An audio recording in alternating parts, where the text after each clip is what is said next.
தமிழ்நாட்டில் எம்எல்ஏக்களிடம் குதிரை பேரம் நடத்தியது தொடர்பாக சிபிஐ விசாரணை கோரிய வழக்கில் இன்று தீர்ப்பளிக்கிறது சென்னை உயர்நீதிமன்றம். இது தொடர்பான கூடுதல் தகவல்களை தருகிறார் எமது செய்தியாளர் ஆனந்த். முழு விவரங்கள் என்ன? வணக்கம்.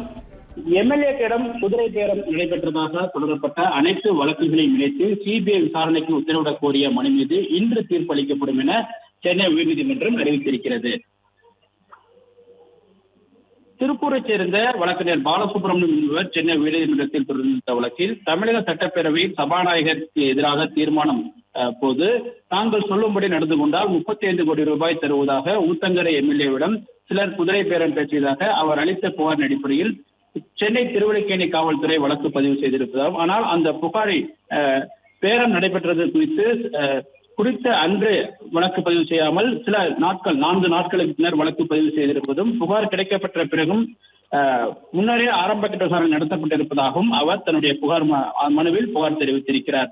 மேலும் இதே போன்று இந்த வழக்குகளில் சில எம்எல்ஏக்கள் தங்கள் பதவிகளை ராஜினாமா செய்துவிட்டு தாவேகாவில் இணைந்திருப்பதும், அதே போன்று சிலர் எம்எல்ஏக்கள் தங்கள் பதவியை ராஜினாமா செய்ய கோரி சிலர் மிரட்டுவதாகவும் கூறியுள்ளனர். இது தொடர்பாக அவரவர் தரப்பில் புகார் அளிக்கப்பட்டிருப்பதாகவும், ஆனால் ஒரு சில புகார் மட்டுமே இந்த வழக்கில் பதிவு செய்யப்பட்டு விசாரணை நடைபெற்று வருகிறது. இந்த நிலையில் நியாயமான மற்றும் நேர்மையான விசாரணை நடத்தப்பட வேண்டும் எனில் அனைத்து புகார் மனுக்கள் மீதும் சிபிஐ விசாரணைக்கு உத்தரவிட வேண்டும். மாநில காவல்துறை இந்த வழக்குகளை விசாரித்தால் நியாயமான விசாரணை நடைபெறாது என்பதால் இதனை சிபிஐ விசாரணைக்கு ஒப்படைக்க வேண்டும் எனவும் கோரப்பட்டிருந்தது. இந்த வழக்கு உயர்நீதிமன்ற தலைமை நீதிபதி தர்மாதிகாரி நீதிபதி அருள்முருகன் ஆகியோருடைய அமர்வில் நேற்று விசாரணைக்கு வந்தது. அப்பொழுது அனைத்து தரப்பு வாதங்களும் முடிவெற்று வழக்கினுடைய தீர்ப்பு தள்ளி வைக்கப்பட்டிருந்தது. இந்த நிலையில் இந்த வழக்கில் இன்று தலைமை நீதிபதி தலைமையிலான அமர்வில் ஒரு முறையீடு செய்யப்பட்டது. மனுதாரர் வழக்கினர் பாலசுப்ரமணியம் தரப்பில் மூத்த வழக்கினர் என் ஜோதி ஆஜராகி ஒரு முறையீடு செய்தார். தங்கள் தரப்பில் மேலும் கூடுதல் ஆவணங்கள் இருப்பதால் வழக்கினுடைய விசாரணையை வருகிற திங்கட்கிழமை என்று தள்ளி வைக்க வேண்டும். திங்கட்கிழமை என்று இந்த வழக்கில் மீண்டும் விசாரணை நடத்தப்பட்டால் நாங்கள் தங்கள் தரப்பில் இருந்த கூடுதல் ஆவணங்களை அளிப்பதாக தெரிவித்தார்.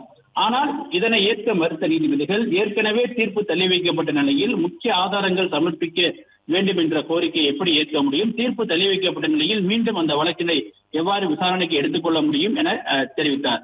மேலும் இந்த வழக்குகளில் பொறுத்தவரை இன்று நாங்கள் வழக்கில் தீர்ப்பு அளிக்க உள்ளதாகவும், குதிரை பேரம் தொடர்பான இந்த சிபிஐ விசாரணை கோரிய மனுக்கள் மீது இன்று நாங்கள் தீர்ப்பு அளிப்பதாகவும் நீதிபதிகள் தெரிவித்துள்ளனர்.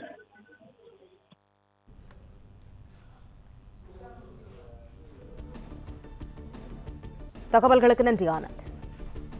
மற்றும் ஆப் ஸ்டோரில் இருந்து பாலிமர் செயலியை QR கோடு மூலம் பதிவிறக்கம் செய்யுங்கள். செய்திகளை உடனுக்குடன் பெறுங்கள்.